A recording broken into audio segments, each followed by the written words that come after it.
Now for the feature event, we are going to be enjoying a program entitled Galapagos, A Natural History. And the presenters are John Kricher and Kevin Loughlin. John taught ecology and ornithology at Wheaton College in Massachusetts for 48 years. His quest to learn ecology and to watch birds has taken him to over 30 countries and to all the continents. He has authored 10 books, including the new Neotropical Companion. His most recent book is Peterson Reference Guide to Bird Behavior. Kevin is a professional photographer and owner of Wildside Nature Tours and has led photo excursions around the world since 1993, including over 45 to the Galapagos Islands. Kevin's photos and articles have appeared in publications such as Wild Bird, Nature Photographer, Audubon, as well as many other natural history books, including the new Peterson's Reference Guide to Owls of North America and the Caribbean by Scott Weidensaul. Kevin and John recently collaborated on the second edition of John's book, Galapagos, A Natural History. The new edition, released in 2022, added revised text and over 600 photos provided by Kevin. I'm very pleased and happy to introduce to you Kevin Loughlin and John Kricher. Excellent. Thank you very much, Greg. And I have to make a mention from your article for Birding Magazine about the coffees. I now have a subscription to Dean's Beans. So I have their coffee quite often. And they have two of my favorites are called Birders Blend and Migration Celebration. That's actually my favorite one. So definitely give them a try. Thank you, Kevin. Yeah, I'm looking for it, but I don't know. Uh-oh, we have some folks not muted. So I'll give them a moment to click their button there. So let me put my screen share up. And John, do you want to say anything before we get started?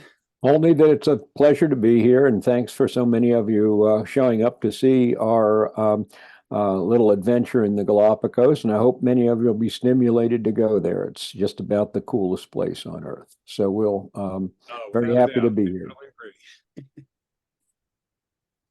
And I just have to open up my There, because it's not correct. Uh-oh. All right. You have to look there. I don't know. Just closed it accidentally. Sorry about that.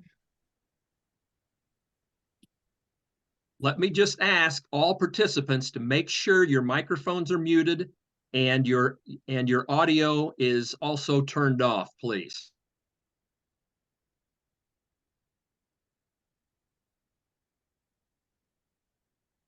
I don't want to stop it. Stop it. All right. I believe you can all see that now.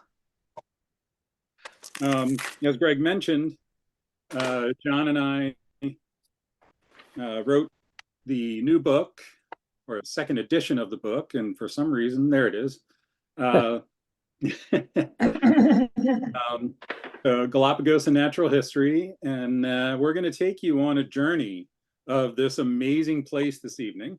I do want to mention that we do have, I've included a few little tidbits about photography because I always get those questions at the end. So I might as well answer a few along the way because people always want to know what lenses and what have you to use. So with the number of people we have, I'm sure there's a few photographers, including Greg, of course. So many people know about the Galapagos and understand that there's some diversity of the wildlife there, but mostly what they hear about are Darwin's finches, which is a misnomer in several ways, and we'll get to that a little bit later in the program. But there's a lot of different wildlife there, some of which is not found anywhere else in the world. And of course, many of you probably recognize this guy even in black and white. One of the icons of the Galapagos, the blue-footed booby. They're not an endemic species, so they're found elsewhere in the world, but they are native and they nest there. We get to see them do their mating dance and all that, so it's really fun. And Sally Lightfoot crabs, same thing. They're all over the Galapagos, but they're found elsewhere as well. However, one of the most unique creatures is the marine iguana. And we'll talk about the different species of reptiles as well in a little bit. But the marine iguana is an endemic, meaning it's only found in the Galapagos. Red-billed tropic birds, common in the Galapagos. They nest there, so it is native, but they are not endemic. However, the Galapagos penguin, the northernmost penguin in the world, is endemic to the Galapagos Islands. It's a small penguin, and I have actually seen them in the northern hemisphere. So don't let anybody tell you the penguins do not come into the northern hemisphere. We'll talk about the Darwin's finches. This is the small tree finch in the front, small ground finch in the back. They look totally different, I'm sure you can see. And we'll talk about the giant tortoises and the varieties that are found within the islands. Visitors today will find a number of secluded beaches. So, you know, we look at it as a paradise, even though the sailors of past didn't really consider it a paradise. In fact, there were some quite negative words to be had about the Galapagos. But for the photographers, it's just an incredible paradise, as well as for the birders. There's a variety of plants there, some that are found throughout the world, like the black mangrove and leatherleaf and the Parkinsonia, also known as Palo Verde in the States, and the goat's head, which is known as puncture weed in the States because the seeds have a pair of thorns that can easily puncture your bike tire. But then there's an endemic species of plants like the Galapagos cotton or Darwin's cotton. And one of the many endemic scalesias, this is the long-haired scalesia found on Floriana Island and a couple other islands. This plant is the Floriana cutleaf daisy. So by the name, you can tell it is endemic to Floriana Island, not found anywhere else in the world. So that's pretty spectacular to have that kind of a endemism where even in this group of islands, this plant is found on one island. And of course, where you have flowers, you have some butterflies and other pollinators. Large-tailed skipper is found on the mainland as well. But then you also have some plants that are found throughout the world, but there's endemic species of those plants in the islands. This is one of the giant opuntia, the prickly pear cactus that grows like a tree. On some of the islands, these opuntia cactus are disappearing, and they're working hard to figure out why, but also to regrow a number of them.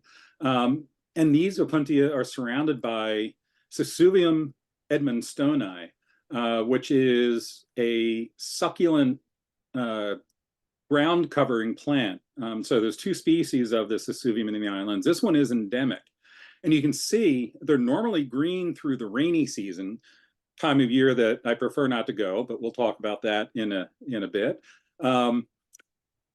But during the dormant season, or what's called the Garua season, you can see how it changes color, almost like autumn leaves. Same with a lot of the other trees. You can see the hillside of Palo Santo trees. At the end of the rainy season, it's still green, but by the middle of the dormant season or the dry season, the Garua season, you can see how it becomes what's called a ghost forest.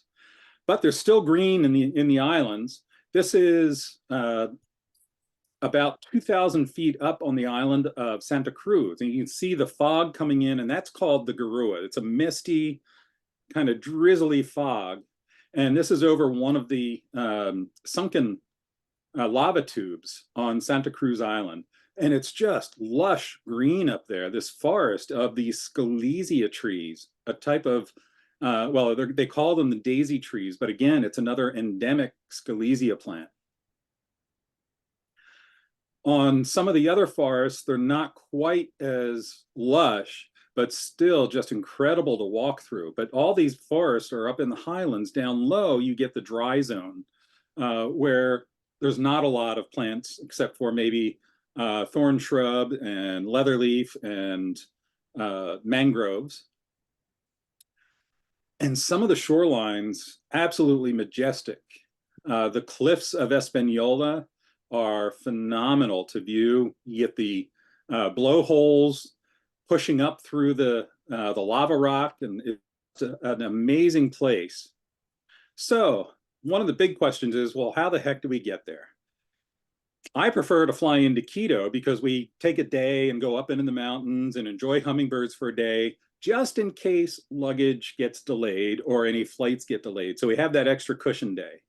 From Quito, we fly to Guayaquil for a quick refuel and reload of additional travelers, and then fly out to the islands 600 miles off the coast of Ecuador. So there's about 13 main islands and a whole bunch of satellite islands. And so many of them are just totally unique.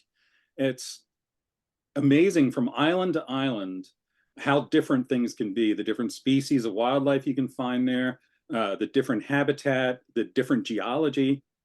It's all volcanic, but as you'll see going through these images, it's quite different.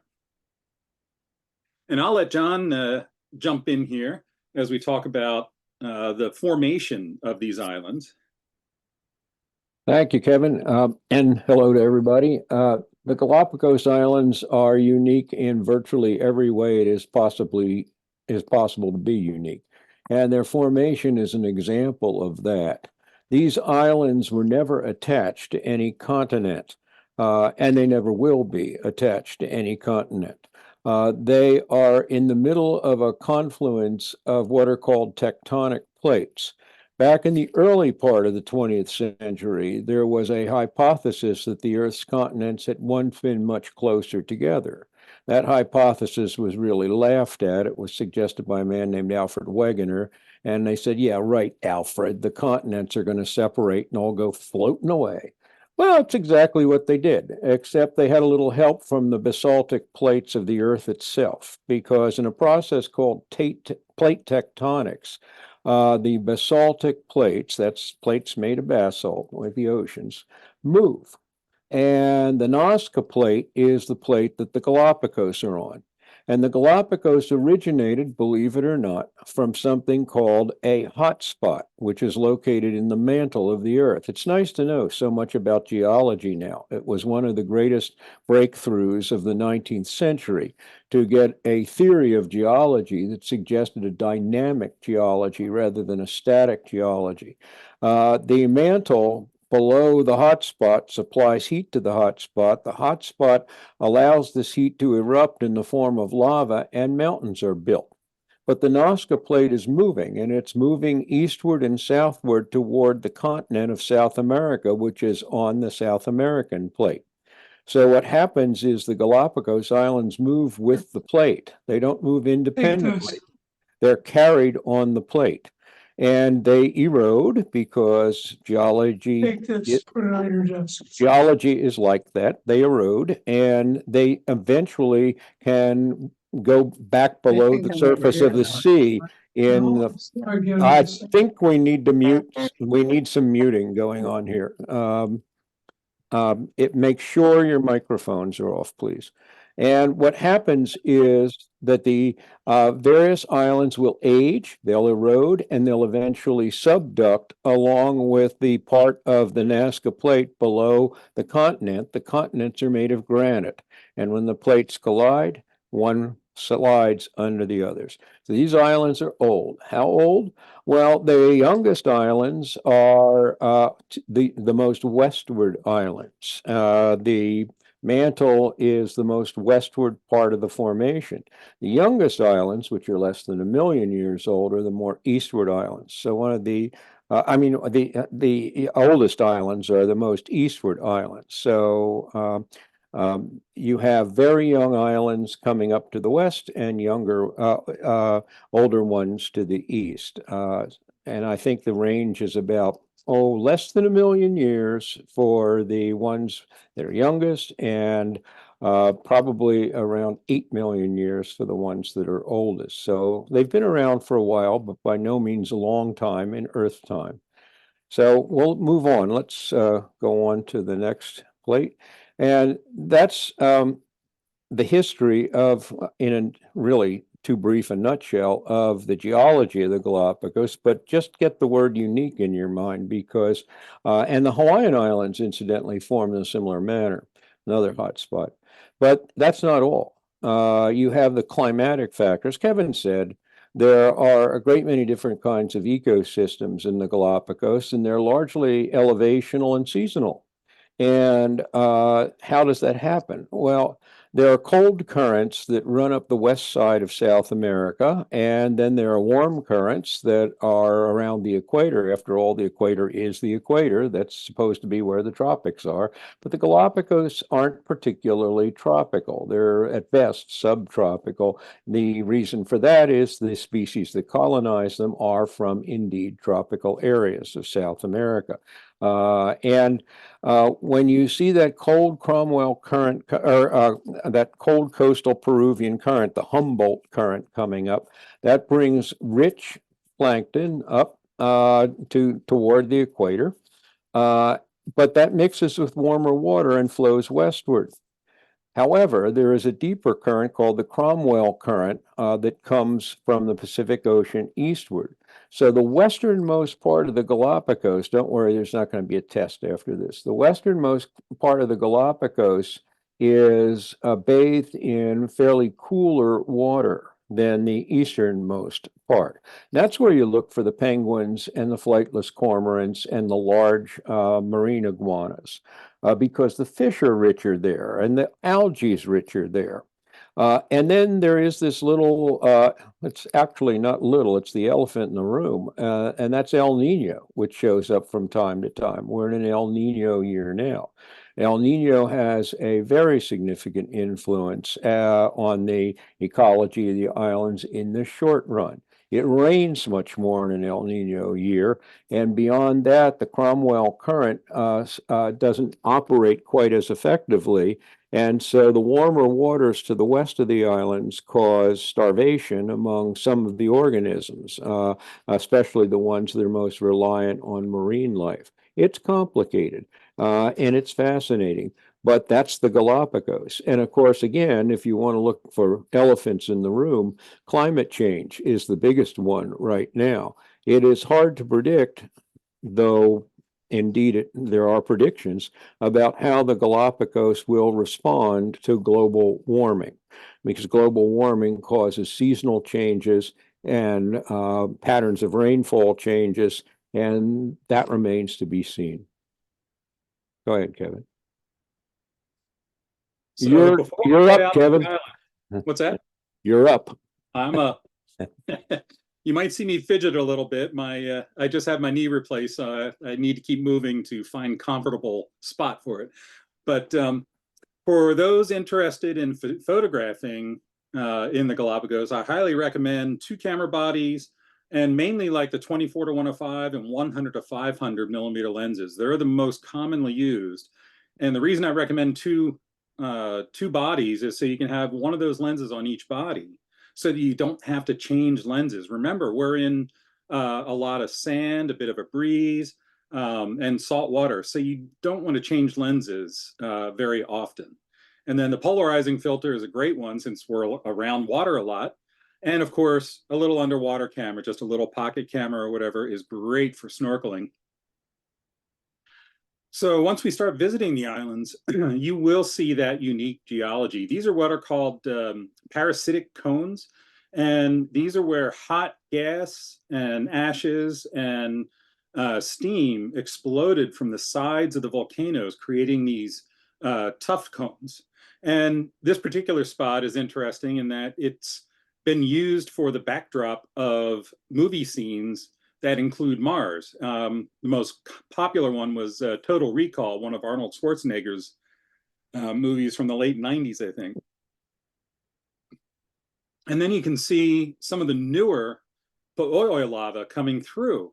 So this is Po'oi'oi is a Hawaiian word for ropey, and this is a lava flow coming through the volcanic tuff that is only about 130 years old on Santiago Island. So on other islands like Fernandina or Isabella, you can see lava flows that are 2 years old.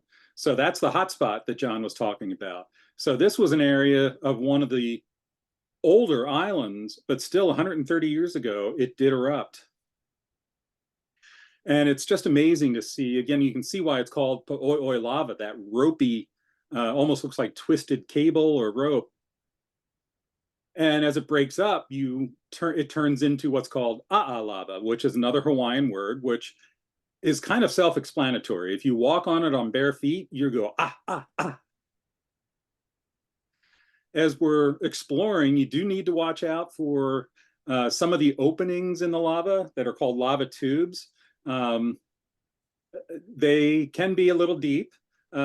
Obviously, this is not a true accident, but it just gives you an example of how the openings can just appear without you're even noticing them until you're on top of them.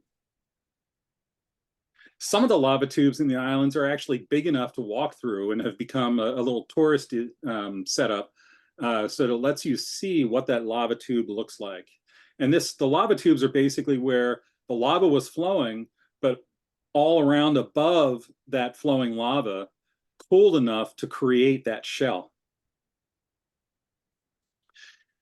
On this Po'oi'oi lava, this is that lava flow that's about 130 years old. And this is one of the first plants to start growing on the lava. It's called majugo, and it's only found in the Galapagos. So this is an endemic plant. And as it starts to grow and dies off, as well as tries to take root, it starts to break apart the lava a little bit to allow other plants like the lava cactus to start to grow. But other than that, people think that it's barren. However, we can find lots of painted locusts here. These guys grow to about 4.5 inches long. That's why they're called the large painted locust.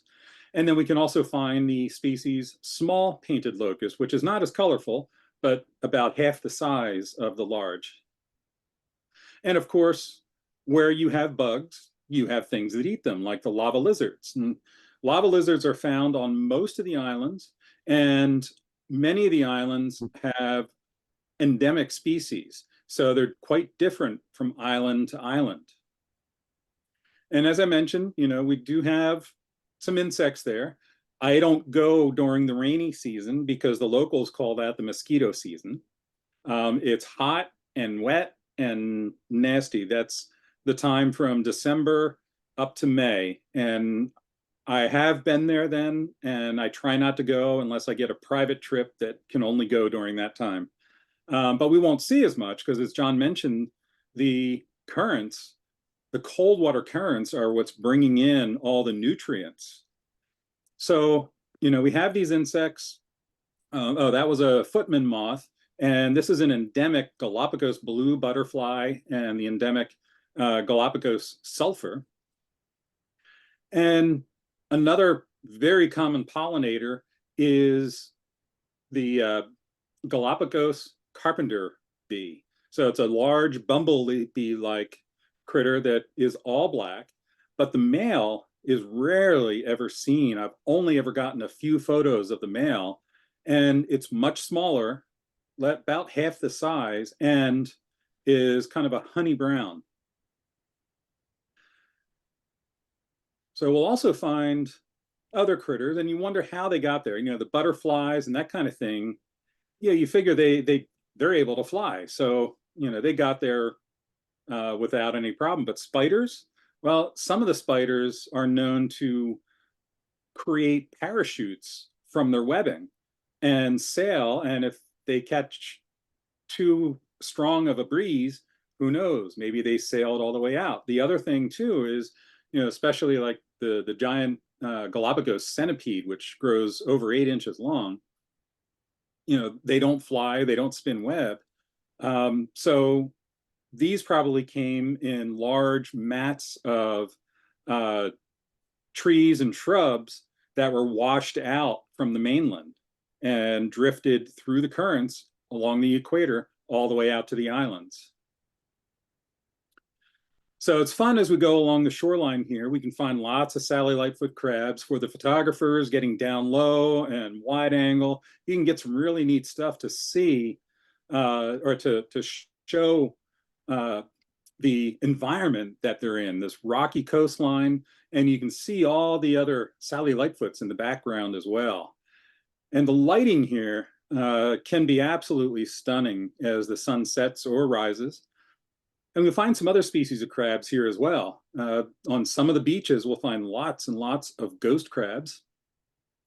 And we can find the semi-terrestrial hermit crab and the endemic Galapagos hermit crab. You can see the difference in the color, much darker legs. And then if we're walking along the beach on Genovesa and you think the sand is moving, it is. The fiddler crabs on that particular beach on Genovesa Island, this is one of the largest ones, and it can easily fit on my thumbnail. Many of the other ones, I could fit 4 or 5 on my thumbnail. That's how small they are. So, you know, people will be walking along and they keep blinking because they think that the sand is moving, and like I said, it is. As the tide is out, we get to explore some of the tide pools as well. And this is a Galapagos blenny that we usually find in the tide pools. Again, it's an endemic only found around the Galapagos Islands. This one was found in one of the shallow tide pools, even though compared to the blenny, which is only about 4 or 5 inches long at their largest, the hieroglyphic hawkfish grows to about 2 feet. And this guy just got stuck in the tide pool and had to wait for the tide to come back in. But even from our zodiacs or from the big boat, you can see other sea creatures like these bullseye pufferfish and golden cow-nosed rays. But if you want to see even more, that's a great time to go snorkeling. We can get to see lots of different sea stars like the blue sea star, the Panamic cushion star, and my favorite, the chocolate chip star. And lots of fish like these Creole fish with a couple of sergeant majors mixed in, and blue and gold snappers. And we get to see even fish named for birds like this bicolored parrotfish.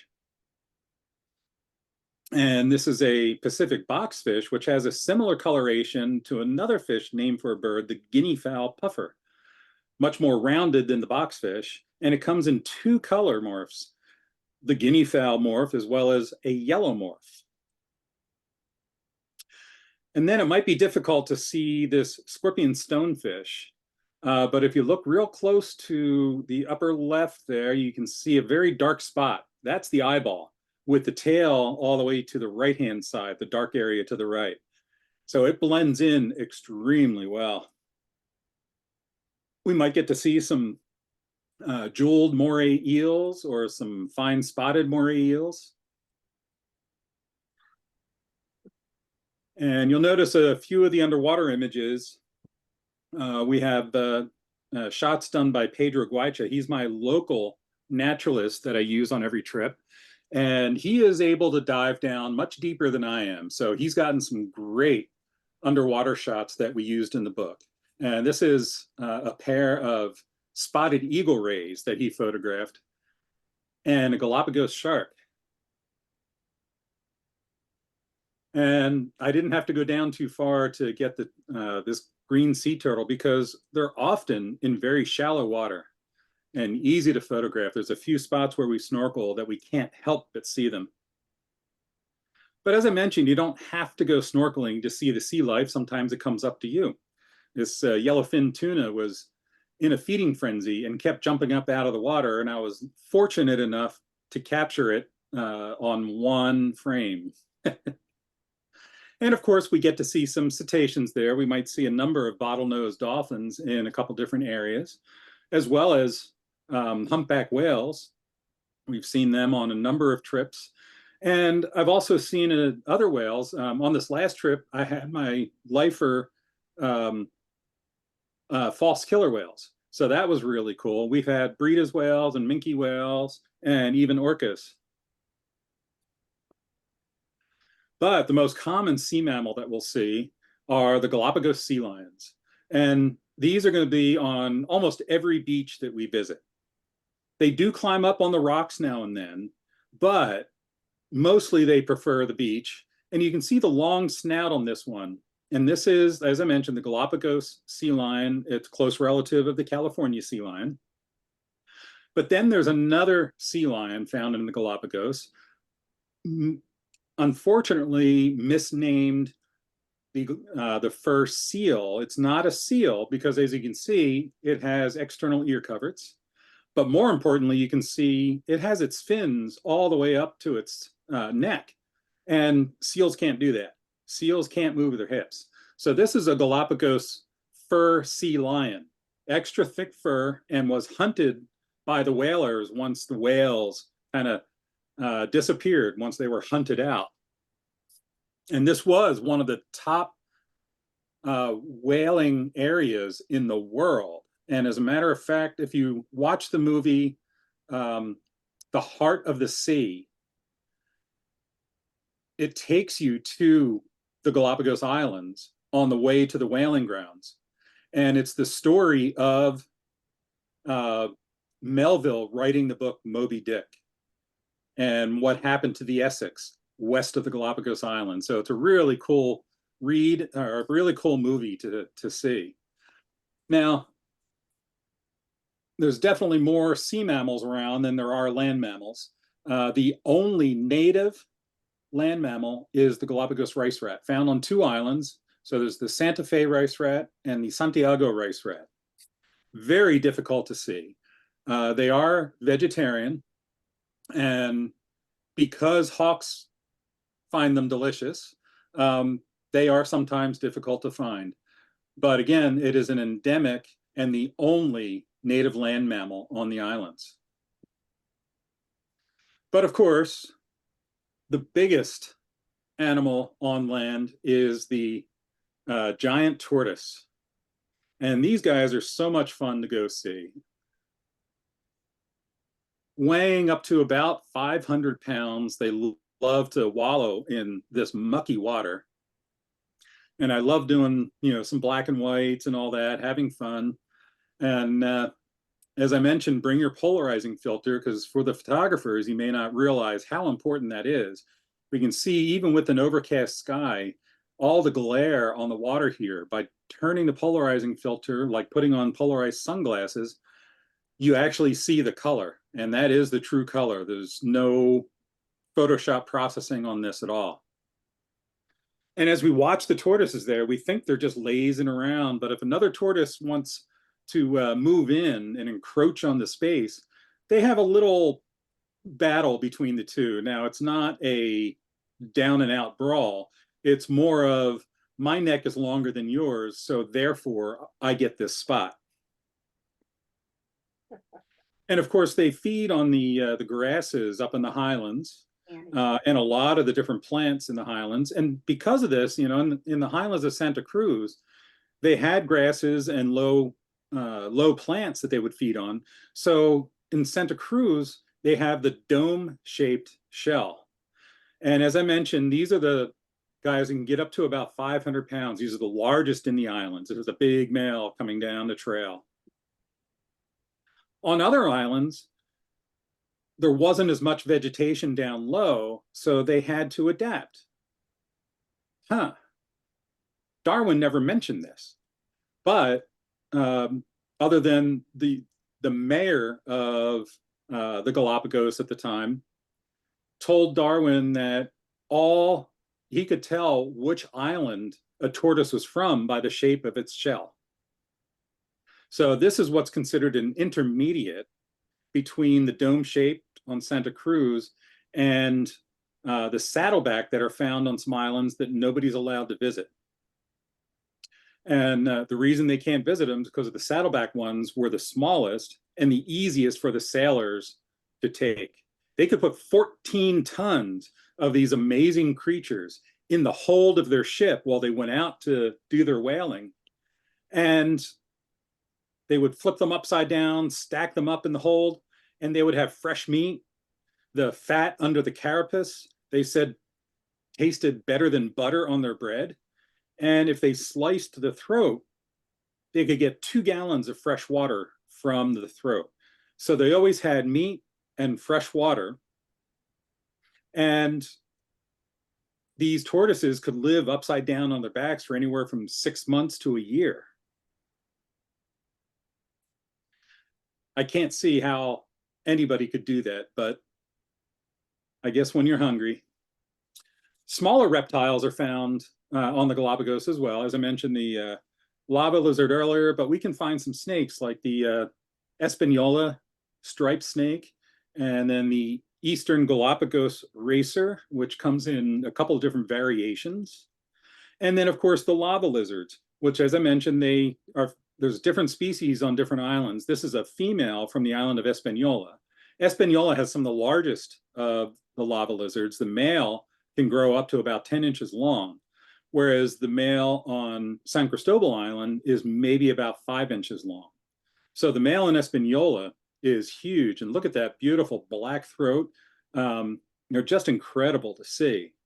And then we have the iguanas. Now, this is a land iguana, the typical land iguana found on a number of islands. You can see it's kind of orange underneath, orangey yellow, and then dark on top.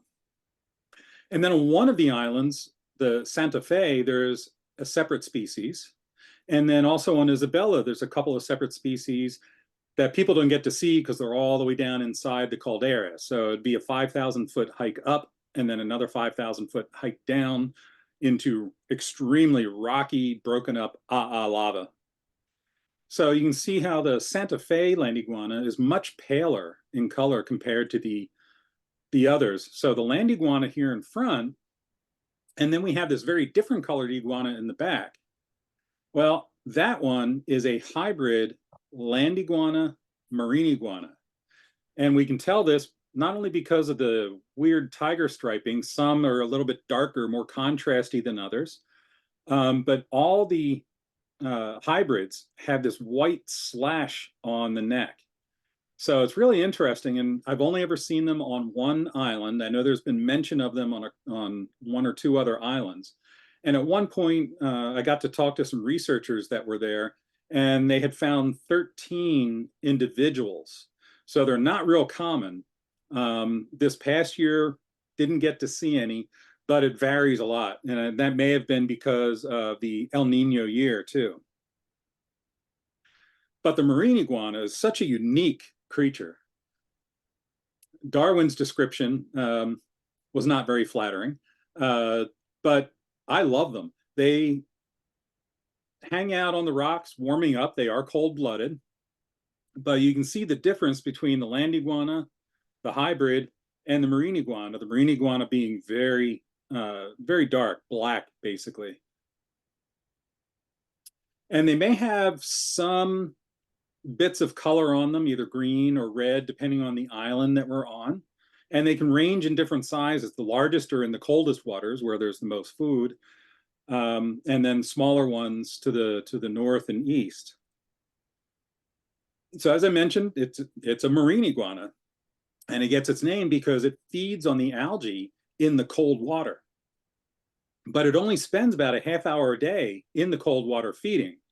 So it swims out to its feeding area, feeds for about a half hour, swims back, and that cold water just saps its strength. So then it's got to climb up on the rocks, snort out all the salt that it's ingested, and hang out and just let the sun warm them up again until the next day, and they go out to eat some more. Now, as we visit some of the islands, we'll see a couple of like hypersaline ponds, very shallow ponds. And for the photographers, here's one that I definitely recommend. So this is a white-cheeked pintail duck. And most people do get down on their knee to photograph waterfowl and all. And I recommend getting down on your belly. So I photographed this one on my knee, but saw that beautiful reflection behind me. And so I just moved around a little bit and then laid down on my belly to get that whole reflection behind the duck, and what a difference it makes. So for photography, during the trip, I definitely talk about a lot of different hints along the way. But here we'll also see some shorebirds. We'll get semi-palmated plovers and ruddy turnstones in migration, wandering tattlers in migration, and we'll even get black-necked stilts and oyster catchers. And some of the oyster catchers actually nest in the islands. And we'll get whimbrel migrating through. During the peak of the migration on one beach, I counted 68 whimbrel. However, the yellow-crowned night herons, this is a juvenile, they actually nest there. So obviously the juvenile is there, but we've seen them on the nest there as well. And then we get great blue herons, a familiar bird. But I had one group that we were motoring past on our Zodiac, and we came across a great blue heron on the lava rocks that was fishing. And, I picked up my camera and started taking some pictures, and no one else picked up their camera. What the heck? And they're all like, well, we see those at home. But how often do you see them on lava rocks at home feeding on black-tipped cardinal fish? So don't ignore them just because you see them at home. Lava herons, which, depending on the list you look at, some folks think it's a subspecies of the striated, but it's so different. I'm not sure why that would be the case. But this guy's eating a blenny that looks too big to get down, but it took him a while, but I watched him swallow it. And then in those hypersaline ponds, we can often find flamingos doing their march. And that's a march for courtship. And you'll see their heads turn back and forth, and they'll walk back and forth in unison to try to attract a mate. Once in a while, along with the American flamingo on the left, we will get some Chilean flamingo show up. Not every trip, but we've had them on at least one trip for the last few years. But of course, everybody wants to see the blue-footed booby, especially doing its little courtship dance where it lifts its feet up and down, and then the male spreads its wings and lifts its tail and whistles, and the female grunts a few times, and the male picks up a stick or a pebble and hands it to her, and if she accepts it, then he's in. If she walks away, well, time to look for another mate. And then they make a nest on the ground. They can't perch in any trees, so they make a nest on the ground, just a ring of poop with some pebbles and sticks around it. And these guys dive from 100 feet up in the air trying to catch fish. Now, this one looks like it might hurt, but sometimes they're only diving from 20 feet or so, and sometimes just inches above the water.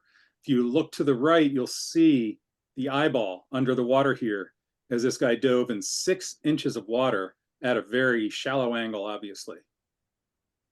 The name booby comes from the Spanish word bobo for clown. And this guy's kind of imitating that now. But they are definitely really cool critters. And the blue feet can vary. The bright cyan versus that more violetishy dark blue. The cyan is a sign of better food. So it is caused by the food they eat. And it seems that the brighter cyan is more popular for the women. We have another species of booby here called the Nazca booby, named for the plate on which the Galapagos ride. And they also nest on the ground. They cannot perch in the trees. And as they raise their chicks, always watch for the frigate birds coming in to try to steal the food. Yeah. Frigate birds. And then there's the red-footed boobies. And you can see the mangroves in the background. And for the photographers, I don't always recommend stopping the action like on this one. I love doing some slow shutter speeds to blur some of the motion so everything is moving. And here you can see the red feet, and notice how the red-footed boobies can perch in trees. So they have the feet that are able to grab a small branch. And so they nest in the mangroves. And there's two color morphs. If you've seen the red-footed boobies in the Caribbean, you've probably seen mostly the white and a few of the brown morph. In the Galapagos, it's just the opposite. It's mostly the brown morph with a few of the white.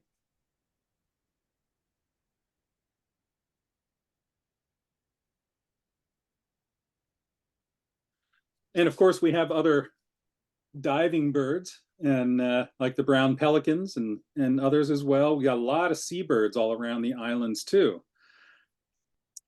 One that can't fly is the flightless, hence the name, flightless cormorant, found only on the furthest west islands. Darwin never got to see this bird. And of course, we have the frigate birds, two species. This is a magnificent frigate bird with that kind of purplish mantle. And then we have the great frigate bird, which you can see kind of the greenish on the face and on the mantle. This one carrying a seahorse. Another flightless species, the Galapagos penguin that I mentioned earlier, the northernmost penguin in the world. We might see one, we might see a half dozen. We might see them, depending on the season, coming out of their nest for the first time. They nest up in the hole up in the lava rock. And then the youngsters, you can see down towards the bottom of the frame, they literally tumbled down as mom or dad up top there watched them and just shook his head. And the really cool thing is we often get to snorkel with them. So we get two opportunities in areas where the penguins enjoy fishing. And so quite often we have the penguins join us while we're snorkeling. There's a couple of endemic gulls as well. The lava gull, which is most closely related to the laughing gull, and you can tell when it calls. And then one of my favorite gulls in the world, this is the swallow-tailed gull. You can see that forked tail. And this has a really cool adaptation. You can see that big black eye. They feed nocturnally. And so that big red eye ring around the big dark eye, when it's closed, looks like a red eyebrow. And then it has a little spot on the eyelid that looks like a reflection, as if the eye was open. And that is in order to keep the frigate birds away from the chicks, hopefully scare them away, thinking they're wide awake. Some other seabirds that nest here include the wedge-rumped storm petrel and the Elliott's storm petrel. And one of the albatrosses, one of the smallest of the albatrosses, the waved albatross, its wingspan is only about 8 feet. And these guys, other than a few pair that nest on a little rock off the coast of Ecuador, Espanola Island in the Galapagos is really their only true breeding area. One island in the ocean. Once they come and do their courtship, they, as far as we know, they mate for life, and they come back and do their pair bonding, finding each other again, hopefully. And then they raise one chick, and when that chick flies off, once it fledges, it's out to sea for 4 years before coming back to Espanola Island to find a mate. In the same areas, we'll find Galapagos doves on almost every single island. The beautiful dove with that gold on the neck and that beautiful blue eye ring. Again, in the highlands, we'll find some species that we recognize, common gallinules and purple gallinules, this one eating the endemic Galapagos tomato. We'll find some paint-billed crakes. And maybe, if we're lucky, this is a really tough bird to find, this is the Galapagos crake, endemic to the Galapagos, obviously. On a couple of the islands, we may find the dark-billed cuckoo, typically in denser vegetation, but I've actually seen them out on the lava rocks as well, wherever there's food. As you saw earlier, the large painted locust can be found on these lava rocks, where we may also find the Galapagos flycatcher, a small Myarchus flycatcher. eating one of those painted locusts. There's another flycatcher that was recently split off of the vermilion flycatcher, known as either Brujo or Darwin's, depending on which list you look at. This is a female, which you're used to seeing a vermilion flycatcher female as having that pinkish belly. But on the Galapagos, they have a yellowish belly. And unfortunately, they are disappearing quickly. I photographed this one on an island about 5 years ago, and I have not seen them there since. There was an introduced fruit fly that carries a virus, and it's definitely damaging the population. Hasn't heard anything else that we can tell, but definitely has lowered the population. However, the ubiquitous one, this is the mangrove warbler. Some may call it just a yellow warbler, but you can see that rusty cap. The IOC has split it off as mangrove warbler, the Galapagos subspecies. And the male is bright yellow, but it does not migrate. And it's in every single habitat on the islands.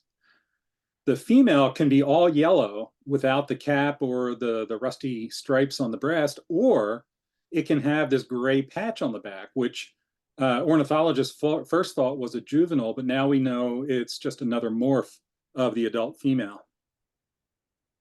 And as I mentioned, we can find them from the highlands all the way down to the beach. And on the beach, my gosh, this was shot with a 24mm wide angle lens.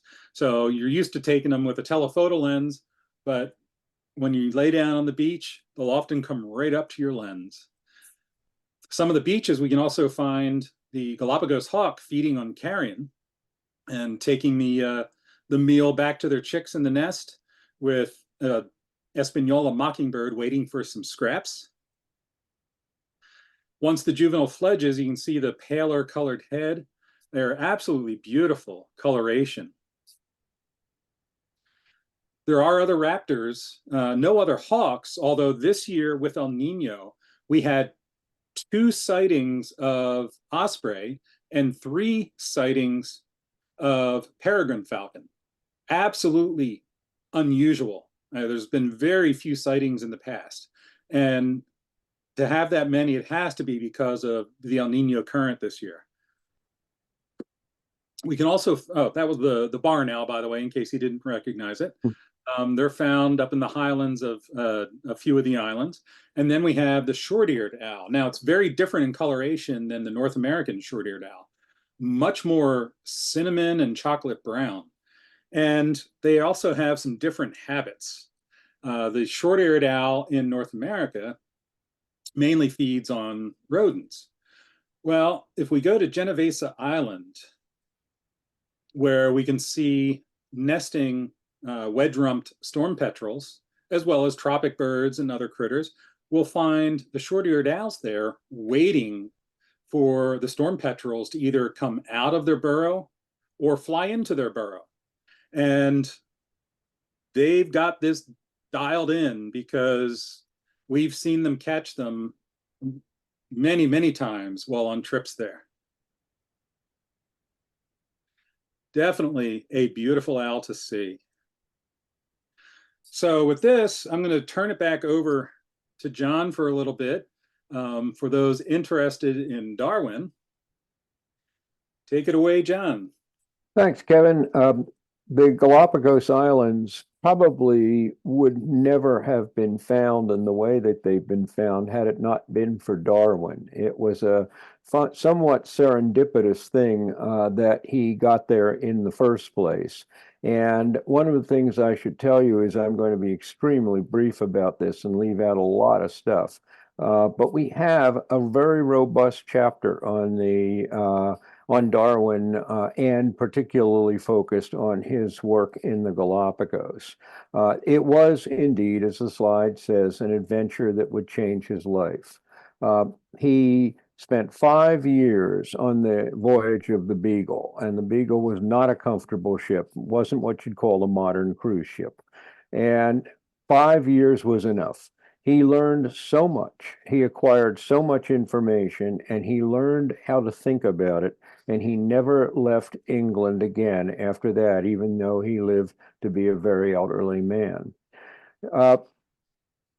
When Darwin learned about the fact that the mockingbirds, which he called mocking thrushes, were actually separate species in all likelihood on various islands, and then learned the same for what he called finches and what all were finches, even though he thought two of them were maybe not finches, one a blackbird, one possibly a wren, finches.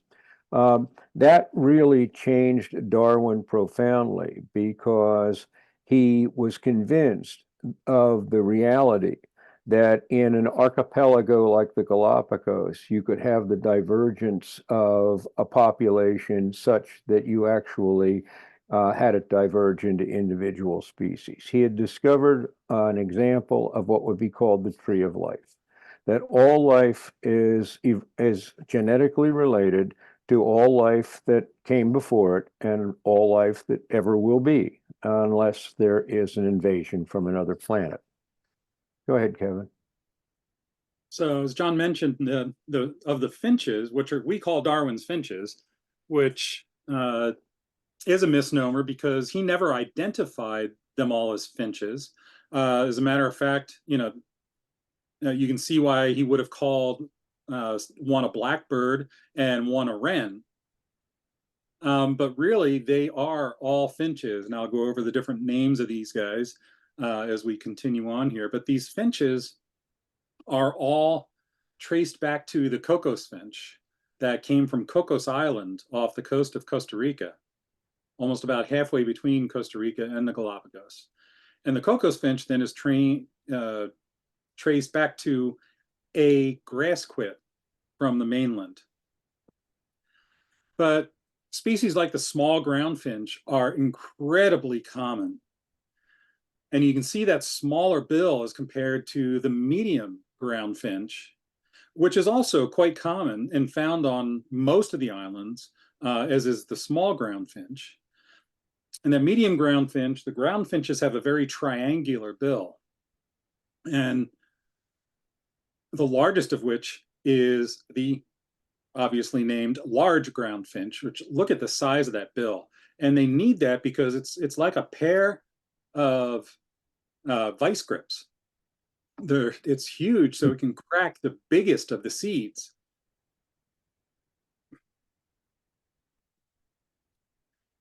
And then the sharp-beaked ground finch has recently been split.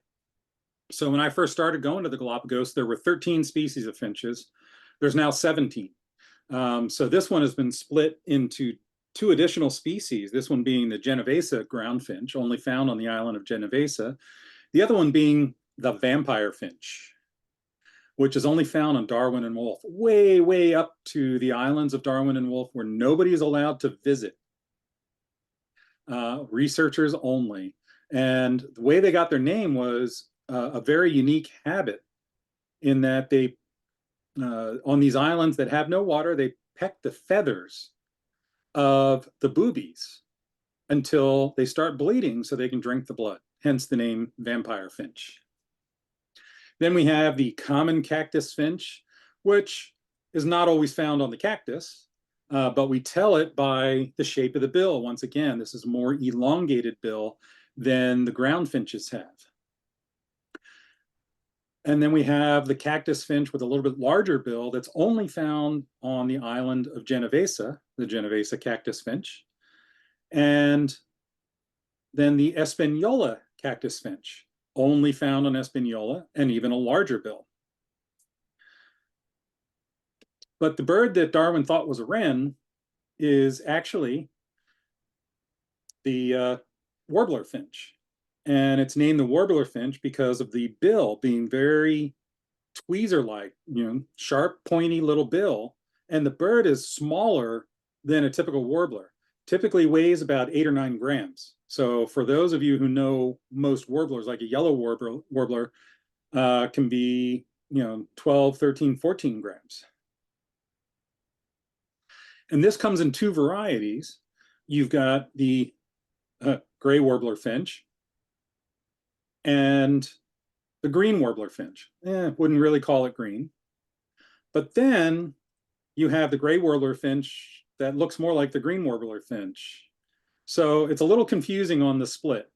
It really bothers me that there was that split. And so the gray warbler finch is found on some of the eastern islands, the green on the rest of the islands. But again, this gray warbler finch doesn't really look gray. Then we have the tree finches. This is a small tree finch. And you can see the more conical shaped bill versus the ground finches. And again, don't pay attention to the color. It's all about the bill, because this is a male small tree finch that's molting into its breeding plumage. So the bill turns black and its head turns black. Then we have the vegetarian finch. And you say, well, aren't most finches vegetarian, eating seeds and such? Well, yeah. So this one eats seeds and eats fruit, just like the other ones will. Eats flowers. Some of the other ones will do that as well. But it will also eat leaves, which is unique. Hence the name vegetarian finch. All the finches have similar nests, though, whether it's built in a mesquite tree or in a cactus. They have this round nest with a side entrance. And you can see one of the woodpecker finches inside this one. So the woodpecker finch uses tools. And this is really fun to watch. They will break a stick off, sometimes bending the end of it into almost a shepherd's hook to reach into holes to grab insect larvae. And you can see this guy has a black bill, as does this one. However, that's only because they are breeding. The rest of the year, they have that pinkish orange bill. Then, as John mentioned, there's the Galapagos mockingbirds. There's 4 species of the mockingbirds, the most common being these, the Galapagos mockingbird. And it's found on a number of the islands. Darwin only got to see 3 of these species. So he got to see the Galapagos mockingbirds, which when we watch these guys on Genovesa Island, quite often you'll have 2 family groups in a little battle. So and it can be pretty intense. You can see this one grabbing the bill of the other. So it's exciting to watch. Then on the island of San Cristobal, we have a different species. You can see the little bit daintier bill, slightly different facial markings. And this is the San Cristobal mockingbird, only found on that island.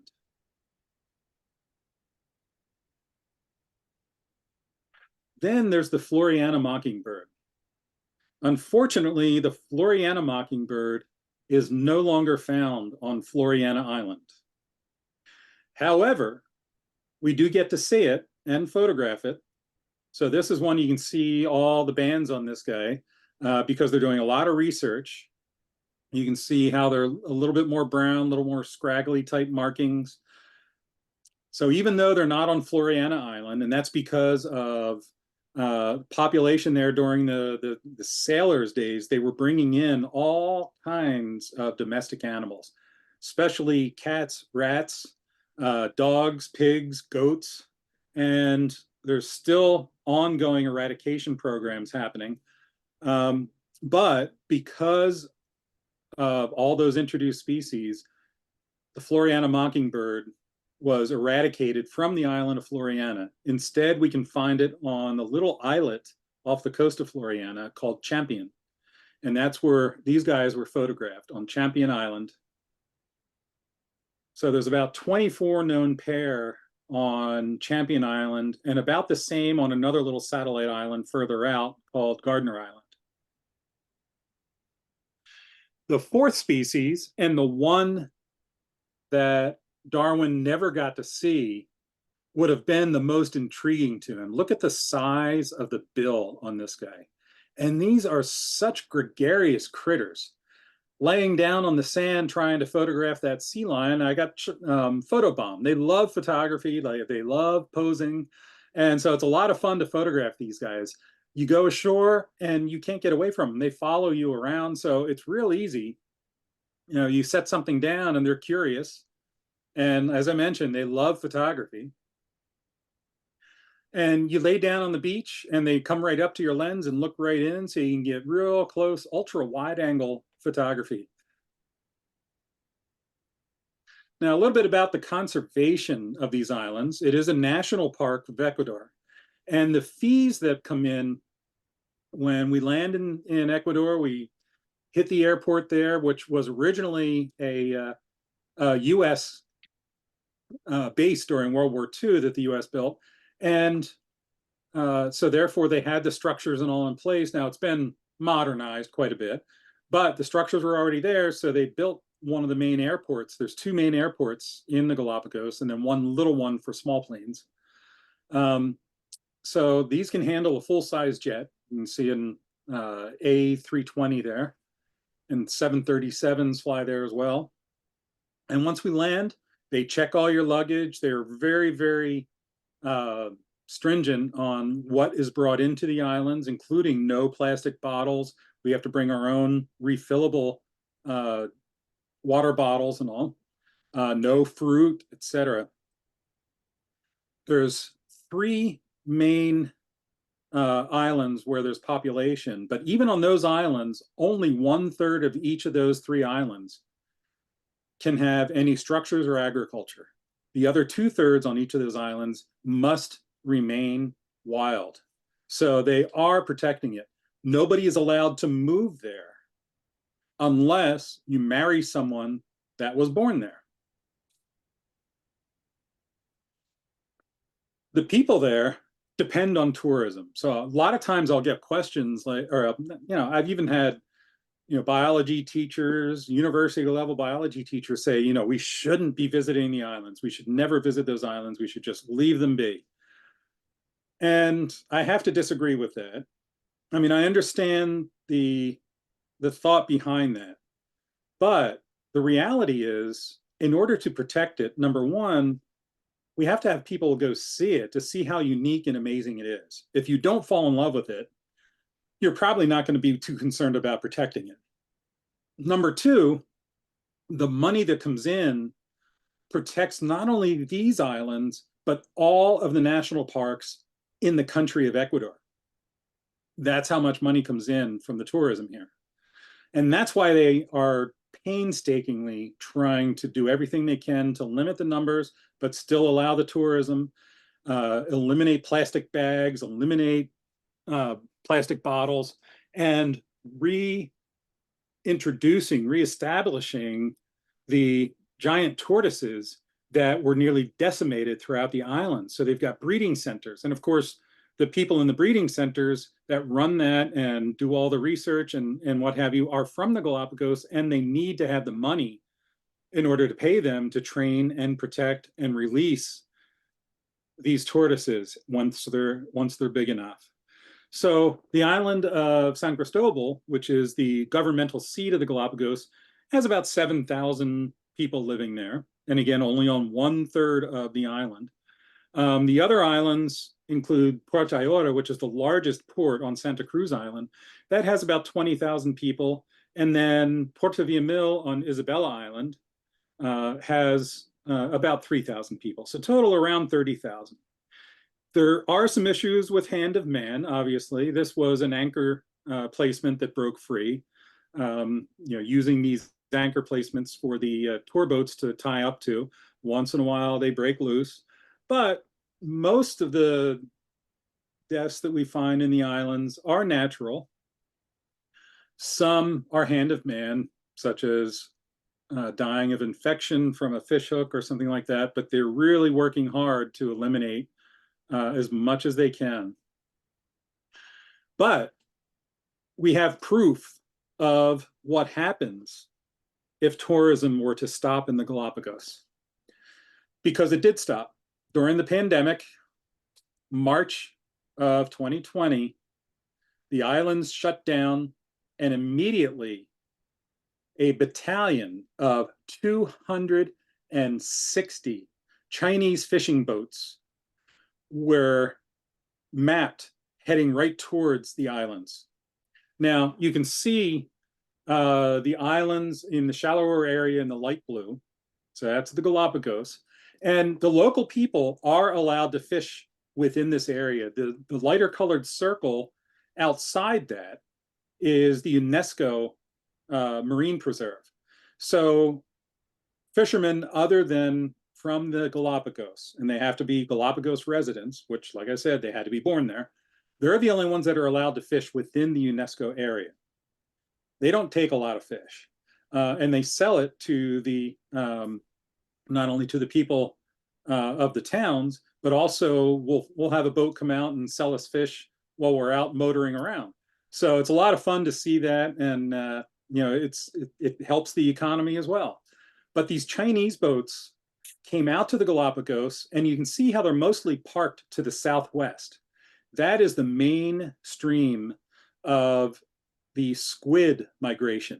The squid migration is huge, and that's what they were fishing for.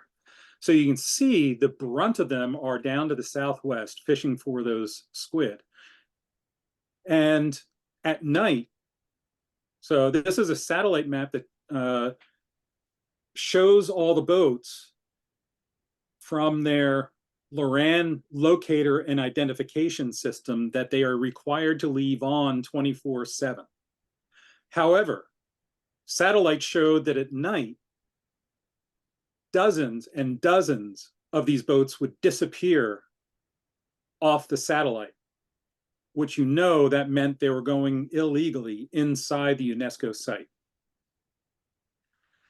And again, fishing for the squid, which is the main food of many of the seabirds as they are trying to feed their young, like the swallowtail gull and the very endangered Galapagos petrel and the waved albatrosses all eat squid. The other problem with these fishing boats, and John was on the trip, I believe, that we found these bottles off Espanola Island, thousands of plastic bottles floating around one of the islands. And if you look at them, it's all Chinese writing. So they're just dumping their garbage wherever they darn well please. We need to protect the islands. And the only way to truly do that is to have tourism, especially with that plastic, because, you know, we hear about it all the time, how plastic kills. So many of the albatrosses end up feeding their chicks plastic that they have ingested. And a lot of the turtles also die from that plastic.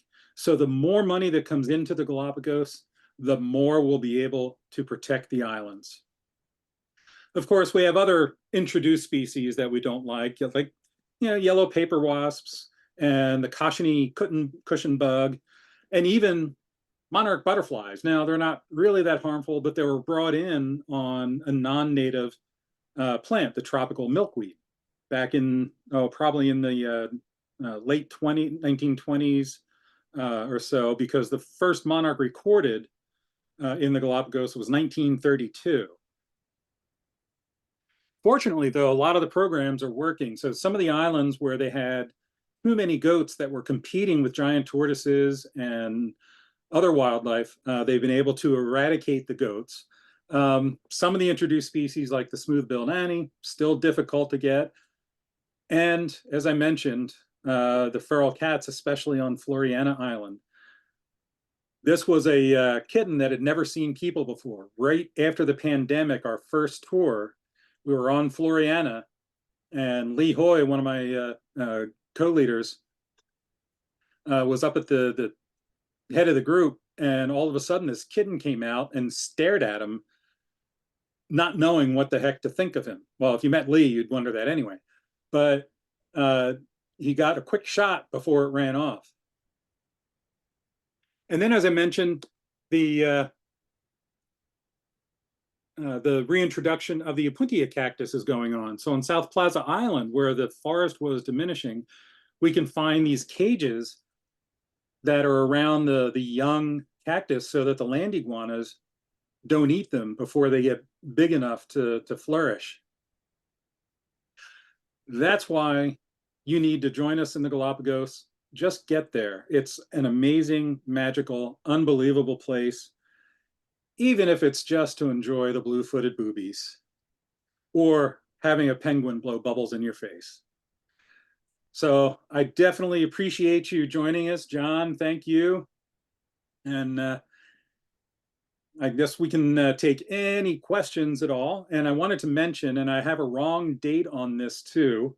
I forgot to update this before starting out, but register by January 31st of this year, and you get $1,000 off per person for any of our 2024 trips coming up. We still have some spaces left, fewer than what's showing on the screen. I apologize that I forgot to update this before signing on. But definitely give me a call if you have any questions about the trips. And I guess let's take it away with the Q&A. Thank you. It was really great. Lots of great information. A couple of good questions came in. Actually, a lot of all the questions are good, but let's start with the first one. It's actually such a good question. I'd like to generalize just a little. Rena Cohen asked, what months are the blue-footed boobies doing their mating displays? And I guess I would generalize that just a little, say, what are your favorite times to go and why? But specifically, when are the blue-footed boobies doing their mating displays? Well, if you look at my website and see when our trips are, that's the time you want to go. Like I said, I don't like going during the rainy season, which is December up into May, because it's 95 degrees, absolutely no breeze at all.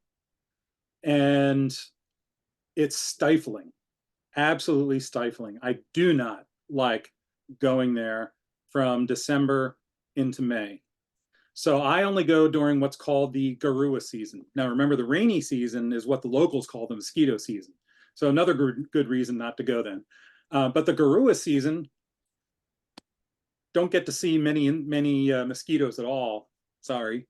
But it also has an average temperature at that time of about 79 degrees, and often just a little bit cooler, so 75, say 75 to 80 degrees, with a continuous breeze, because the cold water currents are hitting the islands directly, and the warm water currents are being pushed north. So at that time, that cold water brings in, obviously creates the cooler air, but it also brings in the mist, the garua. And so in the morning, we wake up to kind of a little bit of a mist and overcast, and it often clears out during the morning. And then in the evening, it sometimes moves back in, sometimes not. And we get to see the Southern Cross and some amazing stars. So June through into November is when we go, and we will get to see, of course, that's when the cold water's there. So that means that's when all the nutrients are there that bring in all the smaller fish, that bring in all the bigger fish. And that's when all the seabirds can nest and feed their young. So the blue-footed boobies, and it's throughout that whole season. It's not one particular month. It's throughout that whole season. We'll see some doing their dancing, some feeding chicks, some on eggs, throughout that whole season. So June up into November. Great. There was another question that you started to answer right after they asked the question, but I still think it's worth revisiting, and maybe if you flipped it a little. But the question from Rita Renwick was, what precautions are taken to prevent introductions of harmful species that may be brought by visitors to the island? Maybe if you flip that just a little and say, what can we do before we come to make sure we're not contributing? Well, one of the things, they do take a lot of precautions. So, you know, if we have fruit for breakfast, you can bring it on the plane, just finish it before we land, and make sure it gets thrown out while on the plane. We don't want to introduce any more fruit flies or anything like that. So no fruit can be brought in. Any food that you bring in needs to be manufacturer's packaged. So you can bring in, your own snacks, but they have to be in the original package that you, not stuff that you made at home and brought in. So they keep an eye on that. And even on the plane, as we're about to land, they open up all the overhead compartments, and they use an insect spray that is fully approved by the WHO for use in closed areas to try to kill any insects that might be on our carry-on luggage.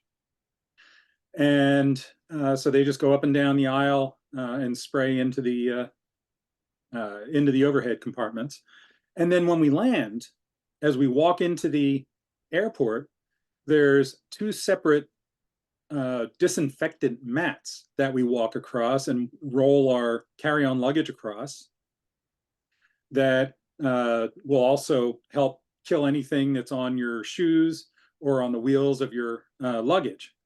And so there's two separate mats that we cross there. So just for those arriving, there's definitely a number of things. And again, we're not allowed to bring plastic disposable bottles in. We can only, so I can't bring, let's see if I can get that. Yeah, I can't bring this bottle in expecting to refill it. They will want to take it away. But standard water bottles that you aren't going to throw away are expected. And then on the boat, we have fresh water, the big 5-gallon things in the water cooler, so we can refill our bottles all the time. And so there's definitely a lot happening, and there's a lot of great conservation efforts going on too. And in case you're wondering, this disembodied voice, I'm Brian Fox Ellis from Illinois Audubon, for those who signed on later.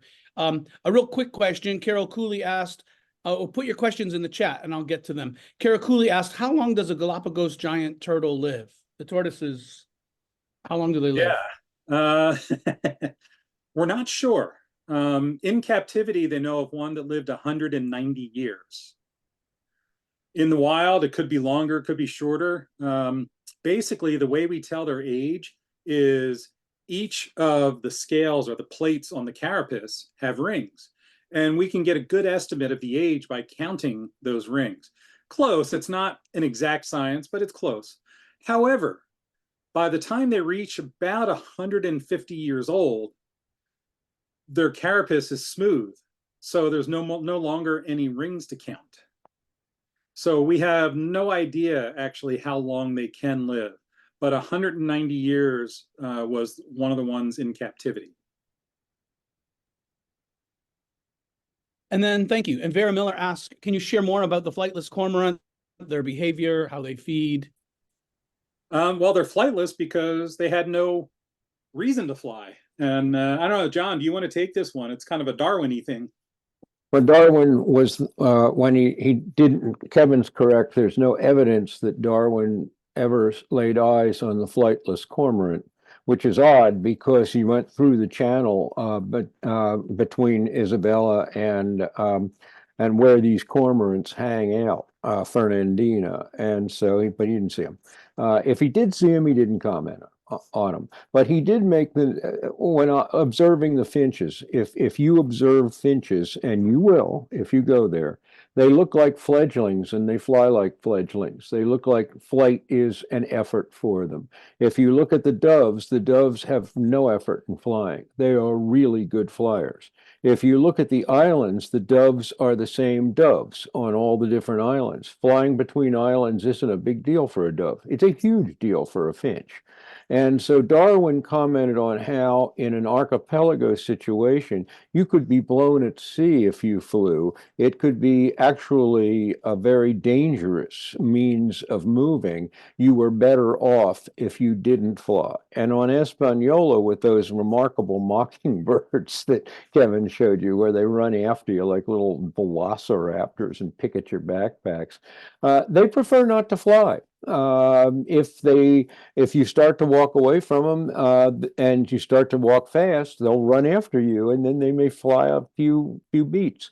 Well, look at where Hispaniola is. It's small, it's pretty isolated to the southeast of the islands. They're adapting flightlessness. Evolution happens. You can see it. You just know how to look. And that was the gift that Darwin had given to him when he was back in England and conferred with various other scientists. His beliefs about flightlessness and how it evolved got some support, got some traction. As for the giant cormorants, or the flightless cormorants, they do feed in a very fish-rich area. And I don't know whether they'd gain any advantage. I suspect they would not if they went to other spots on the Galapagos that are less fish, they'd be less rich with fish.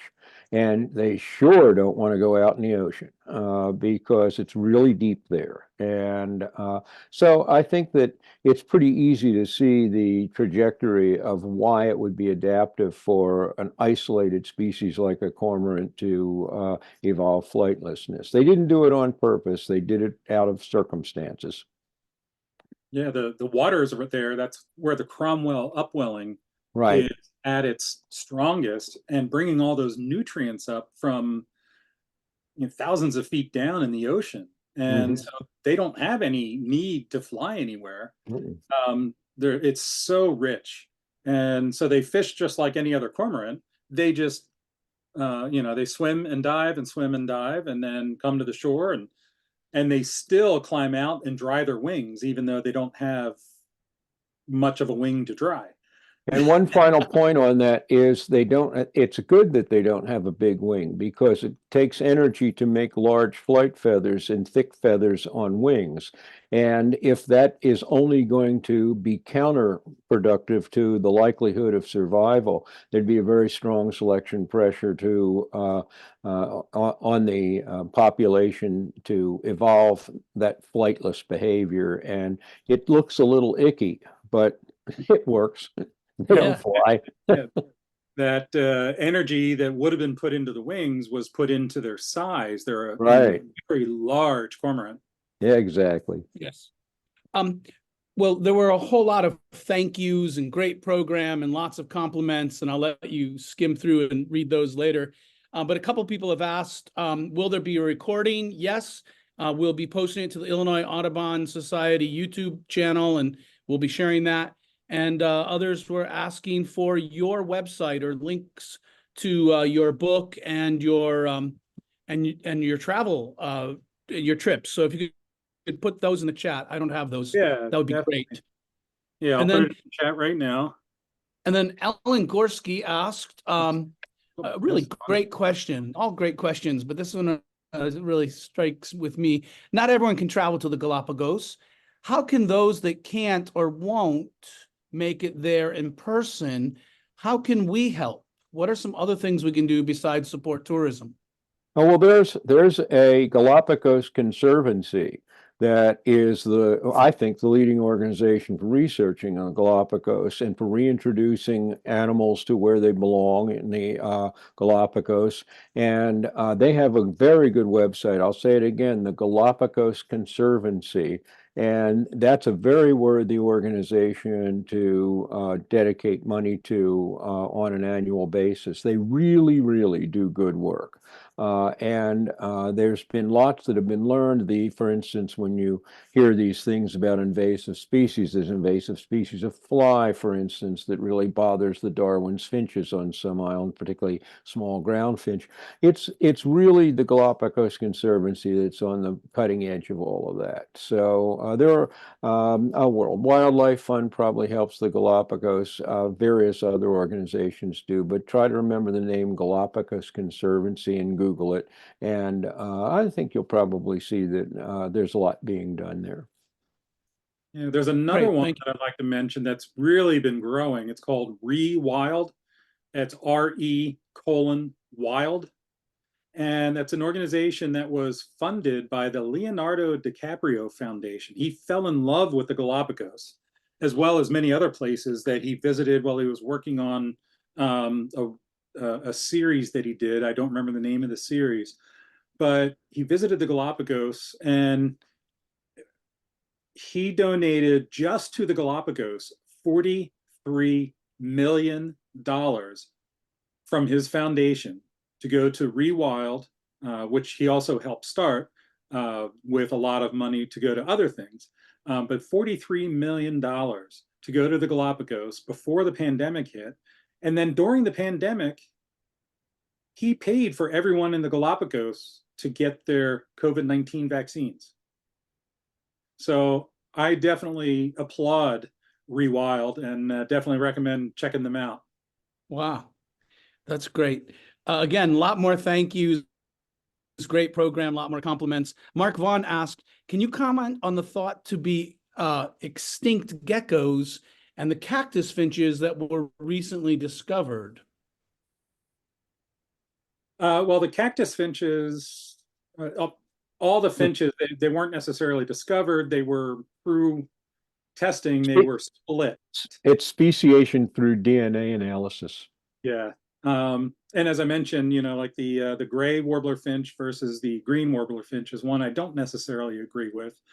However, the Genovesa cactus finch versus the Espanola cactus finch, I wonder why it took so long, because each of those are only found on those islands, and they're separated by 100 miles. So they were once called just large cactus finch. And so they finally split them to be endemic to those islands, as they have been for a very long time. There is a flycatcher that they recently discovered, fossilized remains, and that is in the same family as the vermilion flycatcher, but larger. So it's on the list now, even though it's extinct. But that was likely to see them. Island, so it's only known to have been on San Cristobal Island. So it's ever, and to use the same word again, it's ever evolving.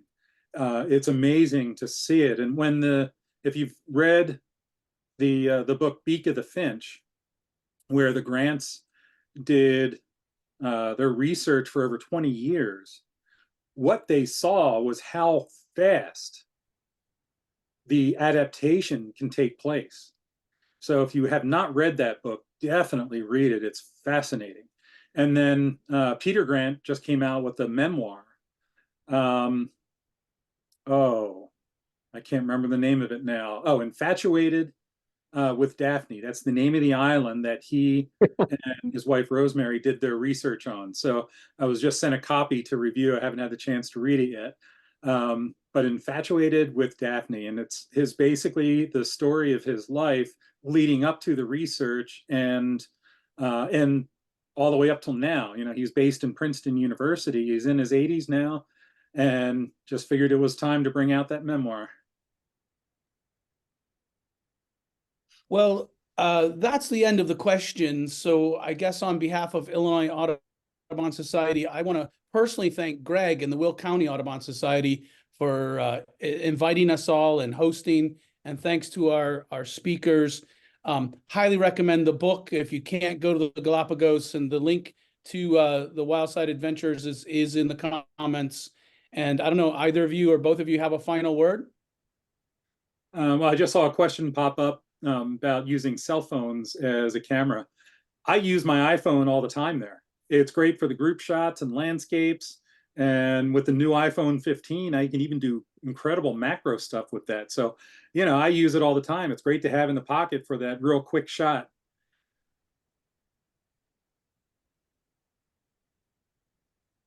I think that was the last of the questions there.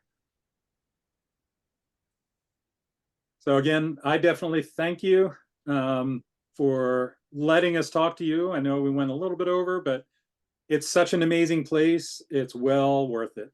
So hopefully you can join us someday. Thanks from me too. And I always thank Kevin, because it was all Kevin's idea that Kevin and I do this collaboration and revise the book I had written some years ago and illustrate it with his magnificent photographs. So I think that's the biggest service I could have done for the Galapagos, is do that, and I owe that to Kevin. So it's a nice partnership. Definitely. It's great having a new friend although not that new. I think we met about Yeah. years ago or so. Just look at us. We're not that new. Yeah, we're right. Yeah. But you know, John was one of those people that I always looked up to. And when I met him, I ran into him in Honduras. My jaw dropped, and I was like, "Oh, you're my hero." But it's not quite that way. I turned to him and I said, look, he had these beautiful photographs up. And I said, look at these photographs, man. He said, yeah, I took them. And so that's how we got into the conversation. So definitely a great partnership, and I appreciate John's friendship as well. And Greg as well. Greg's been with me on a few trips, and can't wait to have you back again, Greg. And thank you so much for setting this up. And Great program, fellas. John, Beans, Kevin, thank you very much. Definitely. Get some of that Dean's Beans migration celebration coffee. You'll love it. Great plug. I agree. All right. Thank you all, and have a great night.